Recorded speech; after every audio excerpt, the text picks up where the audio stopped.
Well, hello again, everybody. Welcome back to Walking Through the Scriptures with Joseph Pahoda.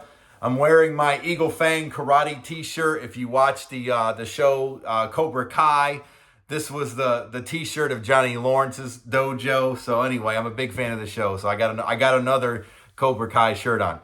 But anyway, today I want to do another follow-up of A.R. Bernard's false assumptions and false teaching and misinformation on tithing. I posted a video last week on A.R. Bernard, and it's a very long video. It's probably one of the longest videos I've ever done. And I just played 16 minutes of it, and I basically just went through it and gave commentary of the 16 minutes.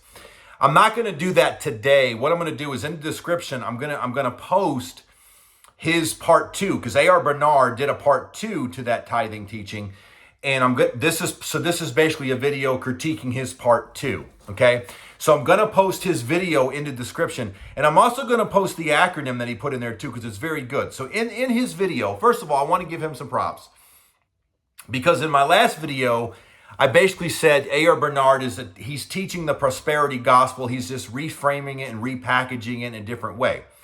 Now, yes, he is, because he's saying tithing is the way in which you get human flourishing. Okay, but to his credit, in this second video, he did say early on that prosperity doesn't mean we're all going to be millionaires. Okay, that's good, okay? Because a lot of these prosperity gospel word of faith preachers like Creflo Dollar and Kenneth Copeland and the like, they were teaching that for a long, long time. Okay, so he did clarify and he did clean some things up as far as that statement, which I thought was good. But then he goes on, and he goes on to talk about Malachi 3, will man rob God? And then he also goes on to talk about Genesis 14, Abraham tithing to Melchizedek. Now, before he does that, he gives a very good acronym, and he makes a very good point. When you interpret a text, you have to interpret it and get the correct hermeneutic, i.e. the lens, the way in which you look at a scripture. And then that hermeneutic has to be consistent to get a proper interpretation of a text. And he gave an acronym in this video, which is very good. It's called PTACSLP, PTACSLP. And then the letters stand for this. The first letter is P, which stands for purpose. What's the purpose of that text? What's the purpose for the Bible? But what's the purpose for that verse? What's the purpose for that text? So on and so forth. So number 1 is purpose. The T is the theme. What's the theme of that text? The A is audience, who's speaking, who they speaking to, what are they speaking about, which leads me to the C, context. Okay, what's the context of that verse? Then you have S, what are the supporting texts which talk about that verse? Okay, so yeah, that verse is mentioned, but are there other biblical texts which support it? So do you have supporting texts to back up that? The L is for language, okay? Is it in the Hebrew or is it in the Greek? And what does it mean in the original Hebrew and Greek? And he gives a good example. For instance, in English, we have the word love. But in Greek, the word love has 4 different words. So you really have to go back and look at it in the Hebrew, in the Old Testament, and look back at it in the Greek, in the New Testament, to find out what the proper meaning was. So L stands for language. And then the last letter is P, and that's prejudices. Prejudices that we may have, if you will. Like when we read a text, we may be looking through the eyes of what we think we already know, and then we automatically apply that bias or that prejudice onto the text. So when we read a text, we're reading it through our own prejudices instead of letting the text speak for itself. Okay, so PTACSLP. Okay, that's the acronym that he gave the church. And I'm here to tell you, that acronym is wonderful. That acronym is very, very good. That PTACSLP, he's dead on. If you follow these rules, you're going to be pretty much good to go. So A.R. Bernard, I'm going to give you another good shout out, because that acronym is really good, and that's a really good way of understanding scripture. My problem is then he violates PTACSLP when he talks about Abraham tithing to Melchizedek in Genesis 14, and when he talks about Malachi 3. Now, a couple of things here. Before he gets into it, he talks about if you really want to know the meaning of a thing, you first got to go into the Bible and find out when it was first mentioned. And around the 36-minute mark of the video, he talks about the law of first mention. And it's basically, according to him, it's the law of first mention when something or a topic or a principle was first established in the Bible, when it was first mentioned in the Bible, you go back to it to find out what the original context was. Now he admits that tithing was first mentioned in Genesis 14. Now I have to stop there, and I'm going to include this in my description of this too, because I did find this on YouTube. Kenneth Copeland teaches that tithing started in the Garden of Eden. Okay? Now, A.R. Bernard contradicts that, and he's right. A.R. Bernard is right. The first mention of tithing in the Bible is Genesis 14, Abraham tithing to Melchizedek. It was not started in the Garden of Eden, which is what Kenneth Copeland teaches. And I'm going to include that video in this video here under the description, where Kenneth Copeland blatantly teaches that tithing started in the Garden of Eden. There is no mention of tithe in the Garden of Eden, ladies and gentlemen. Kenneth Copeland is wrong. I mean, go figure, Kenneth Copeland is a false teacher anyway. But my point is, he teaches tithing starting in the Garden of Eden. Well, that violates the law of first mention, because tithing wasn't even mentioned in the Garden of Eden in Genesis chapter 1, 2, or 3. Okay? So by very definition, by his very own teaching, A.R. Bernard is coming up against Kenneth Copeland. And if A.R. Bernard knows that, now I don't know if A.R. Bernard knows it or not, so I'm going to give him the benefit of the doubt here. But if A.R. Bernard knows that, he should be rebuking Kenneth Copeland. If he knows that, he should be rebuking Kenneth Copeland. Now, why is that relevant? Because again, all these videos and all these teachings that A.R. Bernard is doing is to refute or come up against Creflo Dollar and what Creflo Dollar said when he said we don't have to tithe anymore because tithing was under the law, and since the law doesn't exist anymore as far as we don't have to do it, we don't have to tithe anymore either, which Creflo Dollar is correct. So all of these videos is basically damage control now, if you will, because of what Creflo Dollar said. Why is this relevant? Because Kenneth Copeland is Creflo Dollar's spiritual father. Okay? So this is all relevant now because, again, A.R. Bernard is making his videos to come up against, if you will, what Creflo Dollar said. Well, Creflo Dollar's daddy is Kenneth Copeland. And Kenneth Copeland teaches tithing started in the Garden of Eden. Obviously, that's a false teaching. Obviously, that's wrong. And obviously, that violates the law of first mention. So Kenneth Copeland is wrong in so many levels. My point is, if A.R. Bernard knows that, he needs to come up against Kenneth Copeland too, because Kenneth Copeland was wrong. And therefore, if he's wrong, then there's probably a good chance Creflo Dollar is wrong, because Creflo Dollar is his spiritual son. Okay? And A.R. Bernard is coming up against Creflo Dollar. That's why all of this kind of ties together. Okay? So he's right. Tithing was first mentioned in Abraham tithing to Melchizedek. Okay? But he says there was no commandment given, and he's right. Abraham did this of his own free will. There wasn't a command from God to tithe. He just did it because he wanted to, not because he had to. Now, A.R. Bernard goes at lengths to show or to prove this was an ancient custom in the old times where when people won a battle, they would give 10% to their deity as a means of honor and respect and paying homage to their deity for giving them the victory of the battle, for giving them the victory over the war. Amen. And there's a lot of evidence for that, so I'll give him that. But that's my point, though. In his defense, A.R. Bernard teaches this right. He teaches it. He said this was a spoil of war tithe.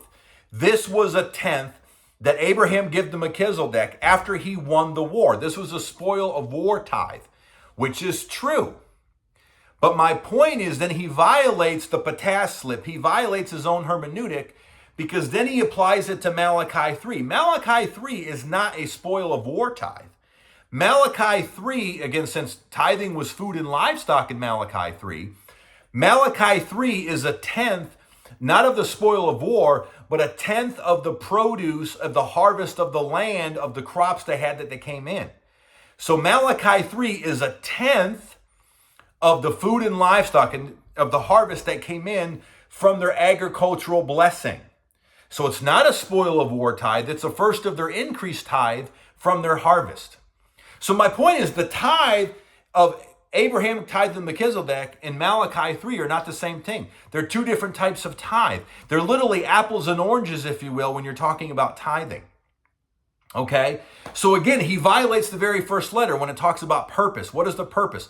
Malachi 3, the purpose of Malachi 3 is to take care of since that was a food and livestock harvest tithe, It was to take care of the Levites when they went into the promised land. When they went, and this is found in Numbers chapter 18. When the Levites went into the promised land, all the tribes were given a land inheritance, but the Levites were not. Because God said, God said, I will be their inheritance. Okay? So what happened is the farmers and herdsmen would tithe to the Levites, and then that would take care of them because they couldn't grow their own or crops or anything because they didn't have any land. So they tithed to the Levites to support them. And then the Levites would then take those animals that were tithed, and they would use those animal sacrifices to bring animal sacrifices as unto the Lord. Saints, as you know, we don't do animal sacrifices as a means of worship anymore because Christ was the ultimate sacrifice, so we don't have to do sacrifices anymore. So the animal sacrifices were done away with. Therefore, the tithing system that supported that was done away with too. We don't tithe to the Levites food and livestock, and then those animals are sacrificed unto the Lord. That whole entire system has been abolished. Okay? Proving tithes and offerings in that context doesn't have to be done anymore. So how do we give now? We give 2 Corinthians 9:7, for God loves a cheerful giver. You give according to your, also 1 Corinthians 16, you give according to the way that the Lord has prospered you. You give it according to your ability based upon how God has abled you. And you give according to what you want to do based upon that ability, based upon how God has blessed you. You purpose in your heart what to give, whether it's 2%, 5%, 10%, 20%, whatever the Holy Spirit is leading for you to give based upon your ability. And then you give. Why do I say based upon your ability? Because 10% for Bill Gates is a lot different from 10% for me. Okay, I don't have Bill Gates' money, so 10% for Bill Gates is a lot different than 10% for me. So you give according to your ability. It's like 20% for Bill Gates is way different than 20% for me. Okay, so you give according to the way the Lord has prospered you. You give according to your ability. That's 1 Corinthians 16. And then you purposed it in your heart, what the Holy Spirit is leading you to give. And then you honor God through your giving. Now, why do I say that?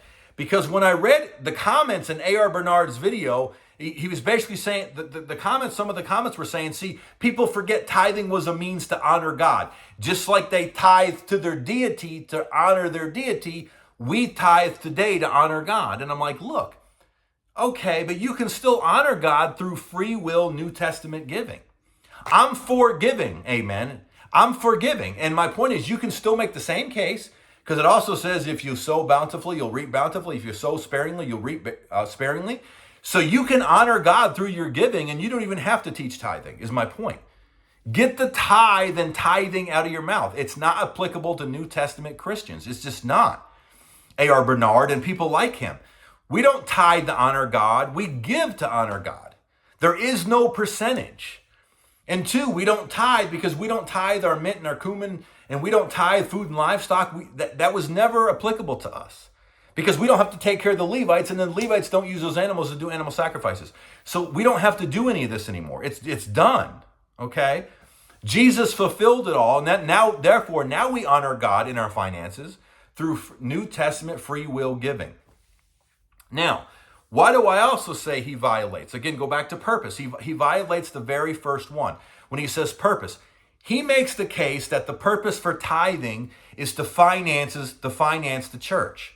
Now, granted, when you come into a great big building and you're sucking up the air conditioning and you're sucking up the plush, comfortable seats, yes. If that's your definition of church, where you have to have $1 million edifice and all that, yes, it takes money to run buildings. However, biblically, tithing was never used to fund the sanctuary. Again, what was the purpose of the biblical tithe? The purpose of the biblical tithe wasn't to finance the church. It was to take care, at least the Malachi 3 tithe, was to take care of the Levites when they came into the promised land. What has it got to do with us? Absolutely nothing.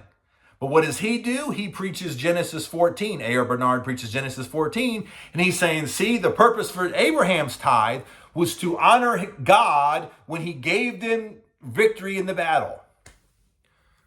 Okay, fine. But what does that got to do with me? Nothing. Why does that say I got to give 10%? It doesn't. It doesn't. And oh, by the way, Abraham, just another reason why it doesn't apply to me, because A.R. Bernard talks about when you give a tenth to God, it teaches you how to be disciplined with the other 90.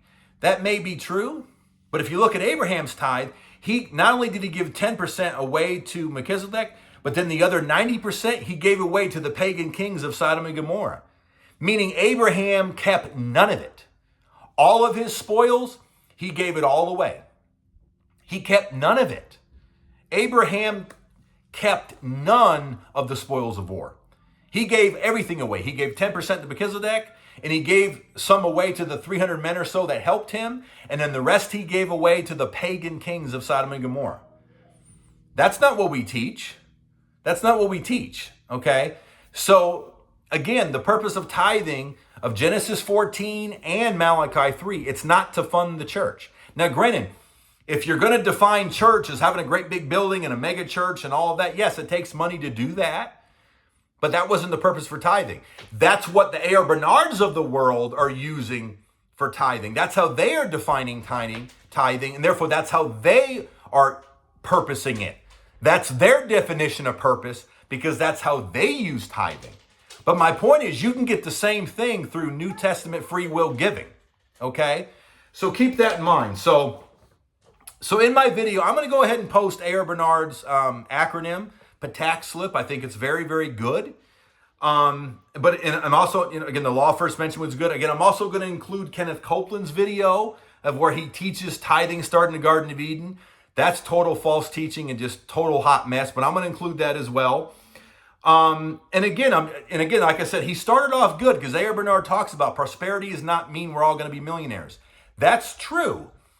But then when he goes into human flourishing again, and then when he talks about the purpose of tithing is to fund churches, you can do that through New Testament giving. You don't got to teach tithing as that because tithing was never that. Tithing was never money. Therefore, tithing was never used to finance the ministry or finance the churches.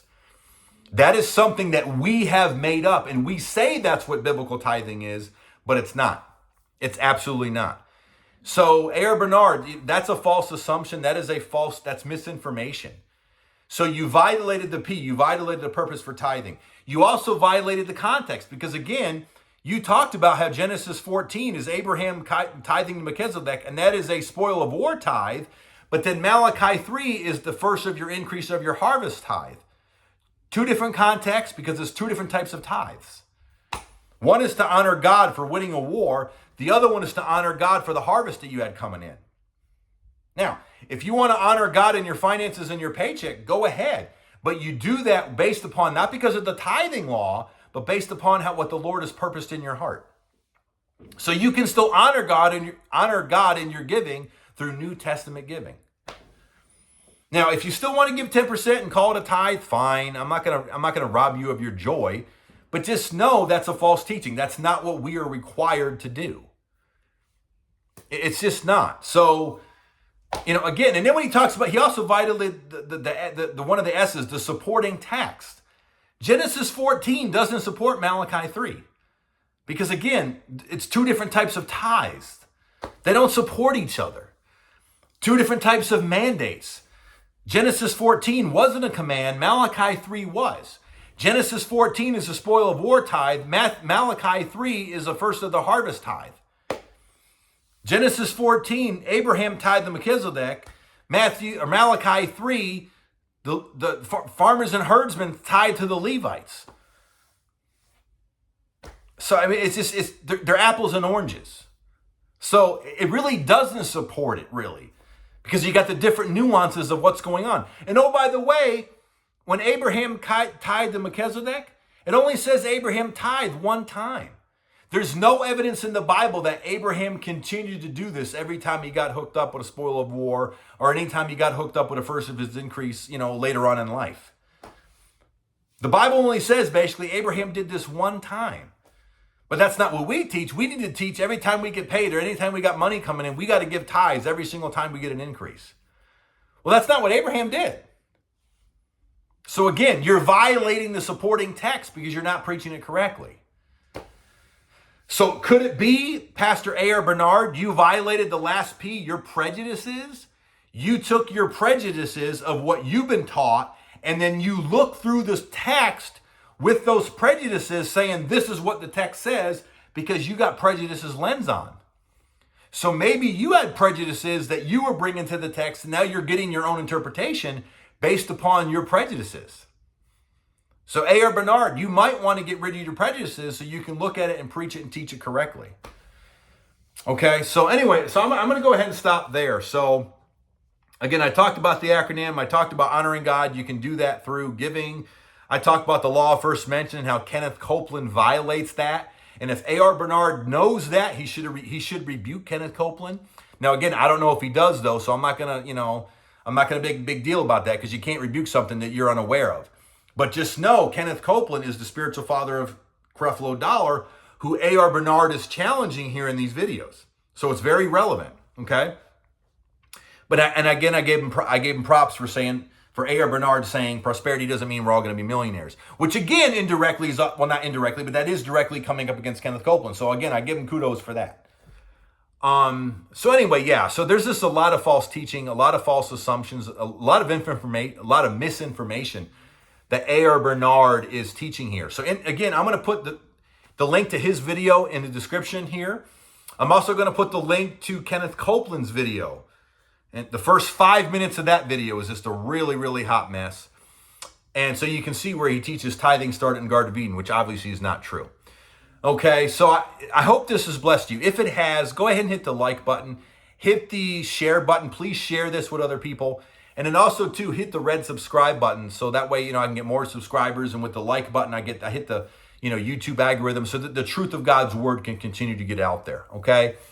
And pastors, please stop playing damage control.